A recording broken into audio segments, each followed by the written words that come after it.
morning, beautiful. It's great to be here. And oh my goodness, what a different morning I'm having. Yesterday and today I'm doing different stuff, and of course that means the pattern gets bumped, and today, well, I'm late. Let's just leave it at that. And it is actually grey and windy and stuff outside, so I'm in here with the rocks and there's no problem with that, right? So today we have Carol White, and what I need to say about it, it's just beautiful.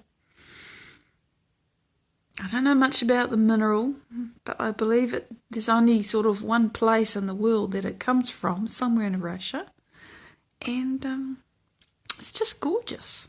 Somebody gave me this piece.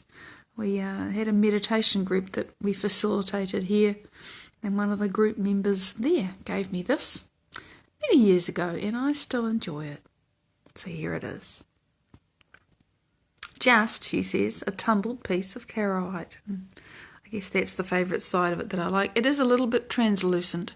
It's a bit hard to see because there's not much light coming through the window. It's really dark and grey. Hence I have the lights on. Something else that, it's quite similar because it's kind of stripy, right? We've got things that are resonant today. There's this lovely blue agate. And good morning to you. I can see somebody's jumped on, so it's lovely to have you with us. So that's kind of my favourite view of this one, where you can just see all the layers of the agate. And it's been carved into the typical wand, which I do not understand the sense of this. I mean, here's a pointy end, right, that's supposed to direct energy. And this is round, so you can massage somebody with it, but you can't put any pressure behind it because of the pointy bit. So, yeah, it always strikes me as kind of a funny shape. But there it is, and I really like seeing this. And last but not least, good morning, beautiful beings. Facebook has not yet deemed to tell me who you are, but it's lovely to have you with us here. This is quartz, and it looks really gnarly and, like just a piece of gnarly, ugly quartz, but I love it. This is the only crystal I've ever had that when I picked it up out of the box, a friend sent it to me, I had a physical reaction to it. Good morning, Julian! It is gorgeous. I'm really fond of those striped rocks. So this is fairly ordinary white quartz, right? It's actually slightly pink. It's got a dusting of something that's probably some form of iron on the outside. But what's really special, and which you can see perhaps a little more clearly, although you need to be really close to it, is that it has these amazing etchings on the surfaces of the crystal. And it's hard to see the detail because they're very intricate, but they're like little pyramids. You can see there are some quite clear indentations there. There's just a few of them. But on this face, the whole face is covered with these shapes. It's like a mosaic. And more so even on this one. And they're little triangles and squares and sort of, pentagon shapes. And they're stacked. So if it's a square, it's got a square inside it and square inside it. And long story short, I wondered what might have made those shapes for a long time. And then I saw a picture of pure gold, the way that it grows. And when it forms a crystalline shape, it makes those shapes. And it was like, oh my goodness, pattern recognition, right? Brain made a connection between this shape, which is, this is like something's been pushed into it, and that shape, which is like, oh, that's how it grows. And I realised that this stone must have grown in the presence of native gold.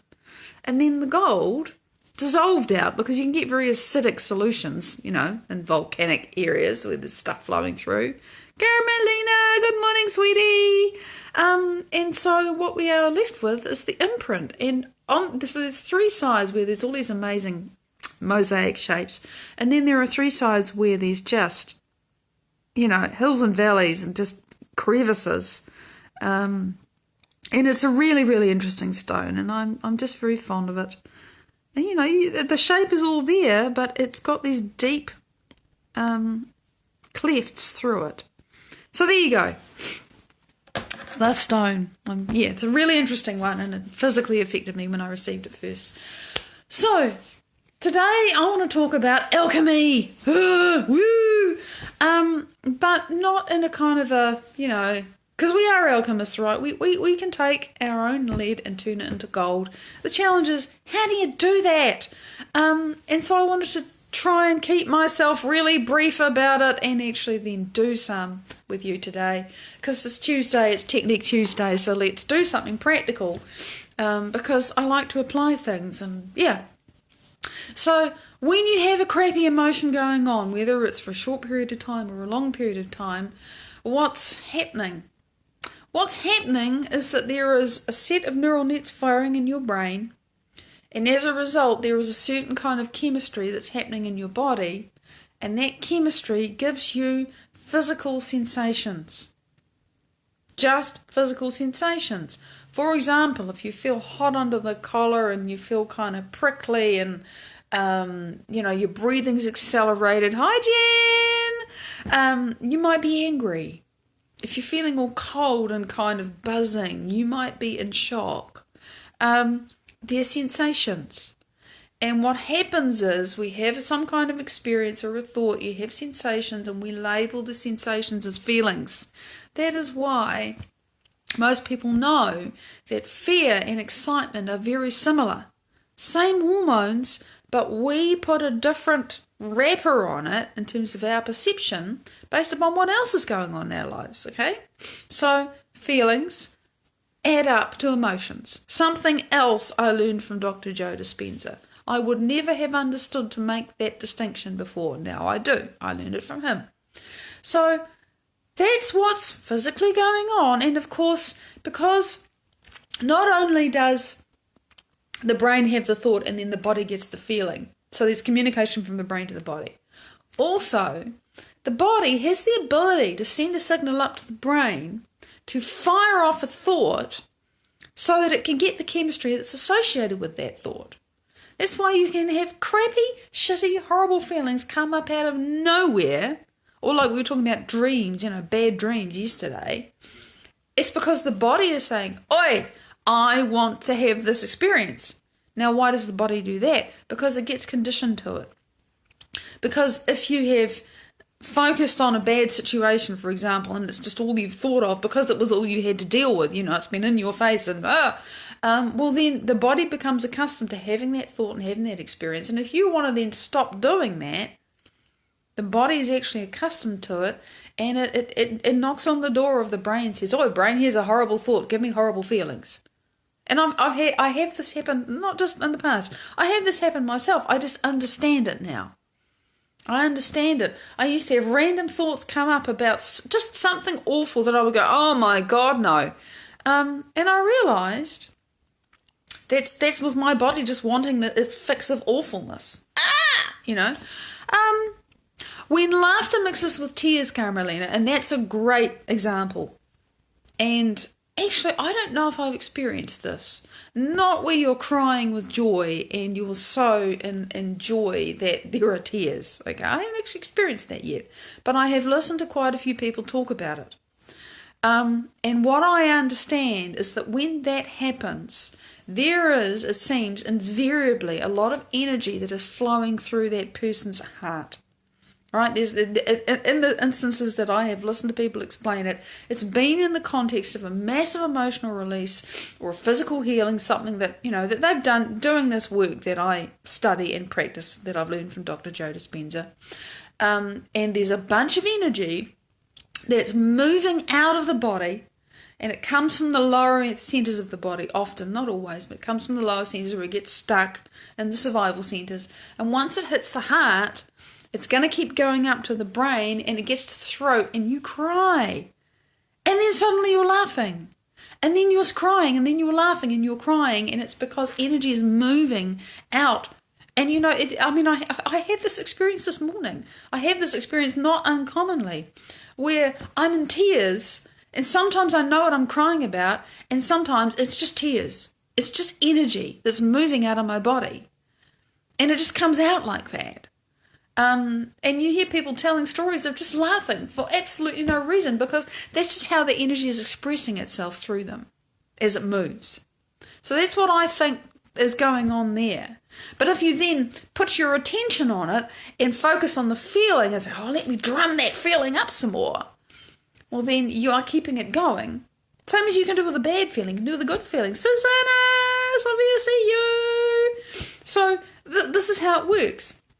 So as much as the body gets instructions from the brain also gets instructions from the body, and that is how we can get really stuck in a refractory period. By that I mean you have an experience, you have an emotion, the initial chemistry from the emotion lasts 90 to 120 seconds, that's it.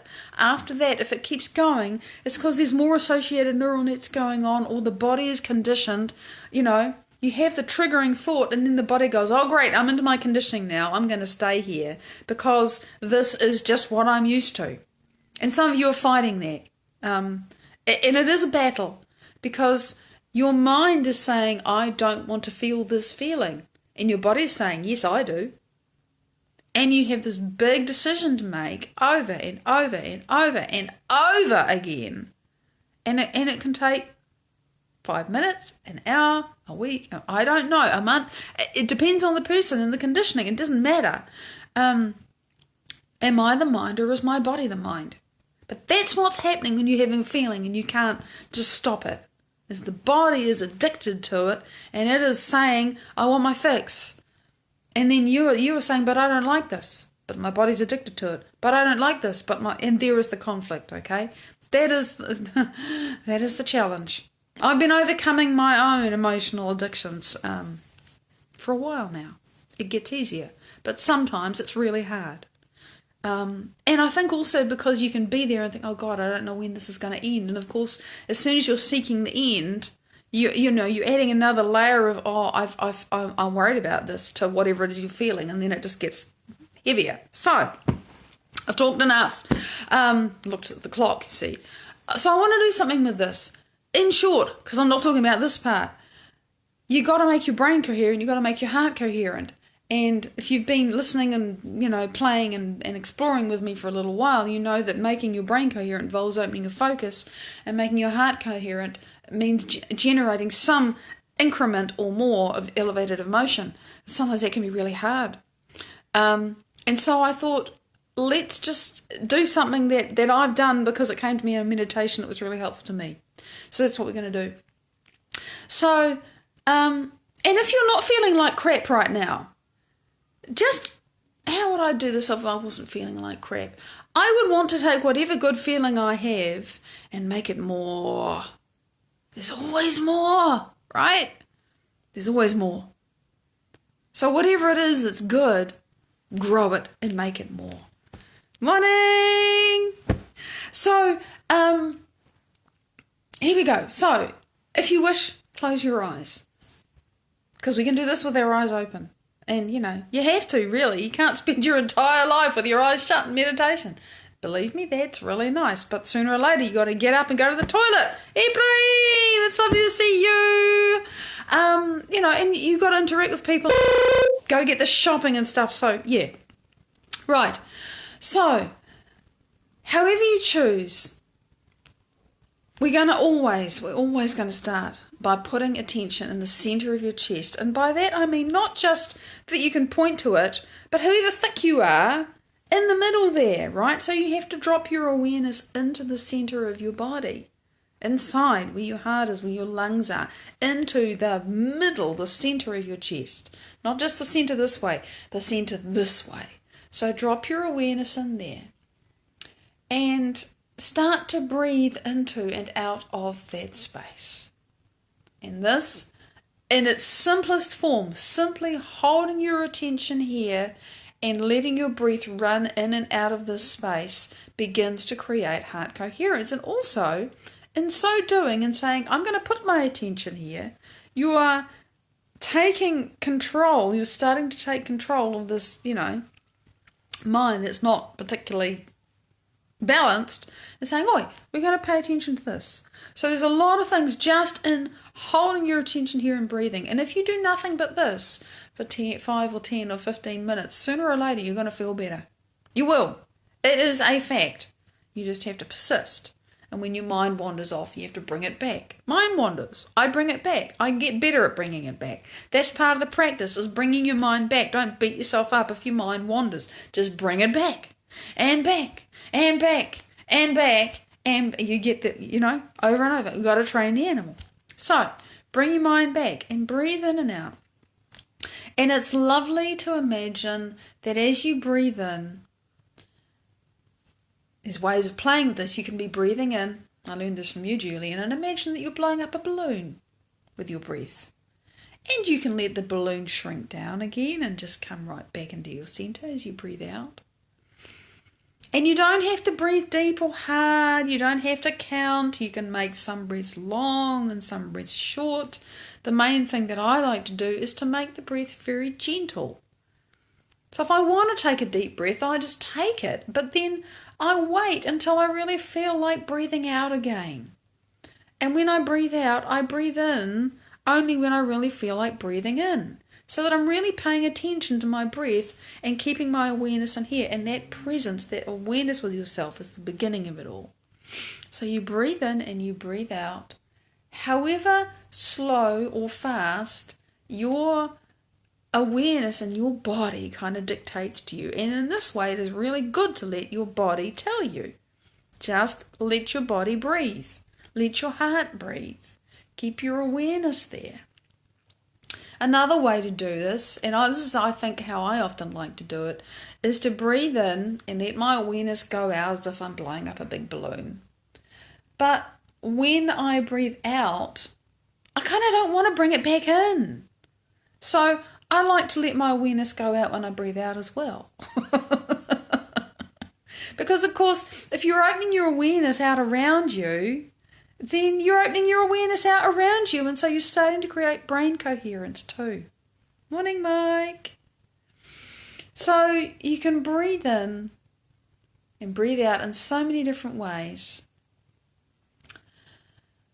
And I can feel you doing it, and maybe it's just that I'm thinking about it, and because I've gotten quite good at it with practice, and my focus starts to open, and it's immediately, And I can be quite distressed when I start. I was this morning. Some stuff came up today. That it wasn't when I started, but, I got into the heart coherence, right? And stuff started to move. And it was quite, but it settles down. When you start to breathe through your heart, emotions can start to move. That's okay. Just stay with it. Pandora's box can open, as Joe says. It's all right to stay with it. If you keep doing the work, if you keep breathing through it, if you keep working with it, sooner or later it's going to turn into something else. That's what he says. And I should say, do what you need to do to take care of yourself. Don't think, I have to do it this way. There's no other option. I must do it like this. No, take care of yourself. If you need external help, if you need support, get it. It's a process. Most of all, of loving and respecting you as you evolve. So, you're breathing in and out. Breathing in and out. And it might be breathing in and holding a little bit and holding some more because you still feel like you've got plenty of air, and then letting it breathe out. And then when you really do, okay, now I actually need some more air, and then you breathe in again. So and you're softening your body by doing that as well. You don't force your body to breathe to a certain rhythm, but you let it decide. It softens, it removes resistance, the energy starts to move. And if emotion starts to move, that's fine. Don't fight it, just stay with it. It's probably what needs to happen. So the piece that I wanted to add to this today, because you have your awareness here, and you're breathing in and out, however you're doing it. And it was a few days ago, more than a couple of days ago, I've had the awareness, and this changes, okay? It's not forever. These things change for me. But in the last few days, I've had the awareness of being more or less surrounded by just glowing beings of light. And they're almost just like stars, but they're not that sort of pointy. It's more, glowing balls, beings, slightly elongated, whatever.